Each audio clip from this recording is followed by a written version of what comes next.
আসসালামু আলাইকুম, welcome back to my channel. আশা করি সবাই ভালো আছেন। যে যেখান থেকে আমার ভিডিওটা দেখছেন অবশ্যই লাইক কমেন্ট শেয়ার করে দিবেন, আর নতুন নতুন ভিডিও পেতে বেল বাটনটি অন করে দিবেন। আশা করি সবাই আমার ভিডিওটা শেষ পর্যন্ত দেখবেন। দেখুন নান পরোটা কতটা সফট হয়েছে, হাত দিয়ে মুঠ করলে মিশে যায়। একবার হলেও আপনারা আমার টিপস ফলো করে যদি নান পরোটা তৈরি করেন তাহলে দেখবেন কতটা লোভনীয় হয়েছে। এই নান পরোটা আপনারা গ্রিল বা চিকেন চাপ, গরুর মাংস যাই দিয়ে খান না কেন অসম্ভব মজার হয়ে থাকে এই নান পরোটা। আপনারা একবার হলো এই রেসিপিটা ফলো করে ট্রাই করে দেখবেন।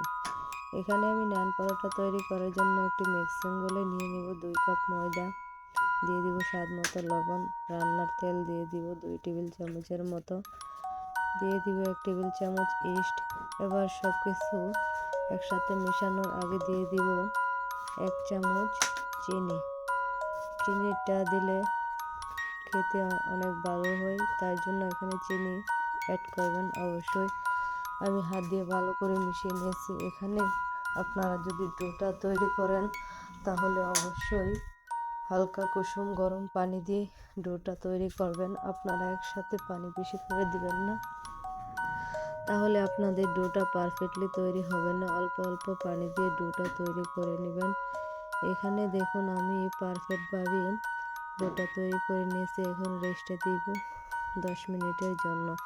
আপনারা যদি হাতের কাছে টাইম থাকে তাহলে 1 ঘন্টা সময় রেখে দিবেন, তাহলে ফুলের ডাবল হয়ে যাবে। এখানে আমি বেশিক্ষণ সময় লাগবে না, এখানে আমি 10 মিনিটের মতো রাখবো। আমি এখন ঢাকনা দিয়ে ঢেকে দিব। প্রায় 10 মিনিট পর ফিরে আসবো। দেখুন 10 মিনিট পর আমার ডোটা প্রায় সফট হয়ে গেছে, দেখতে অনেক সুন্দর হয়েছে। 1 ঘন্টা পর যদি আমি এই ডোটা রুটি তৈরি করতাম তাহলে অনেকটা ডো ফুলের ডবল হয়ে যেত। এখন আমি হাতে একটু তেল ব্রাশ করে ডোটা ভালো করে মথে নেব। ডোটা ভালো করে মথে নেওয়া হয়ে গেলে আমি লেচি কেটে নেব। আমি একটি চাকুর সাহায্যে ভালো করে লেচিগুলো স্লাইস করে কেটে নেব। আপনারা চাকুর সাহায্যে বা হাত দিয়েও স্লাইস করে কেটে নিতে পারেন। আমি সবগুলো লেচি কেটে নেব। আমার লেচিগুলো কাটা হয়ে গেলে আমি এখন বোল শেপ দিয়ে নেব।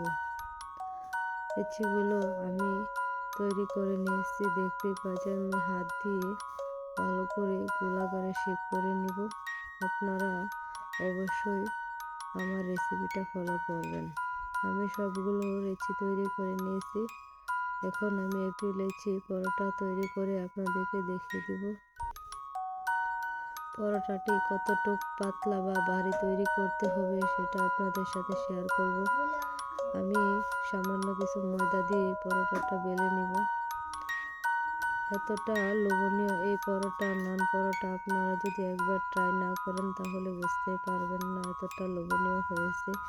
এটা চিকেন চাপ বা গরুর মাংস যাই দিয়ে খান না কেন অসম্ভব মজার হয় এই পরোটা, নান পরোটা।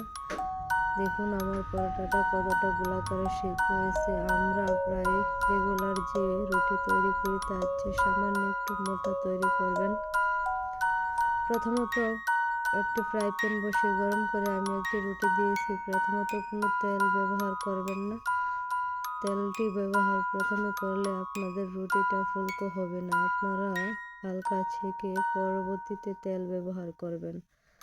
দেখুন আমার পরোটাটা তেল দেওয়ার আগেই ফুলকো হয়ে যাচ্ছে। এখানে আমি সামান্য পরিমাণ দিয়ে দিব রান্নার তেল। তেল বেশি করে দিবেন না, অল্প তেলে এই নান পরোটাটা আপনারা ভেজে নেবেন। আমার পরোটাটা কতটা সুন্দর হয়েছে আর ফুলকো হয়েছে দেখতেই পাচ্ছেন। আমার পরোটাটা অনেকটা ফুলকো হয়েছে।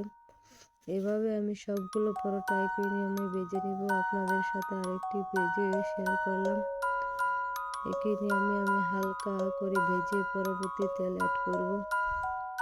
দোনো পিঠ ভাজা হয়ে গেলে এখন আমি দিয়ে দেব সামান্য পরিমাণ তেল।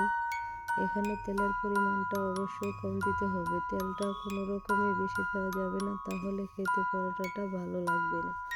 অল্প তেলে আপনারা ভাজবেন, তাহলে খেতে অসম্ভব মজার হবে। আপনারা ভাজার পর তাহলে বুঝতে পারবেন আমার পরোটাগুলো রেডি হয়ে গেছে। সবগুলো পরোটা আমি একই নিয়মে ভেজেছি। পরোটাটা অনেক লোভনীয় হয়েছে। আশা করি যদি আমার ভিডিওটা ভালো লাগে আপনাদের কাছে, অবশ্যই লাইক কমেন্ট শেয়ার করবেন। আর নতুন নতুন ভিডিও পেতে বেল বাটনটি অন করে দিবেন। আল্লাহ হাফেজ।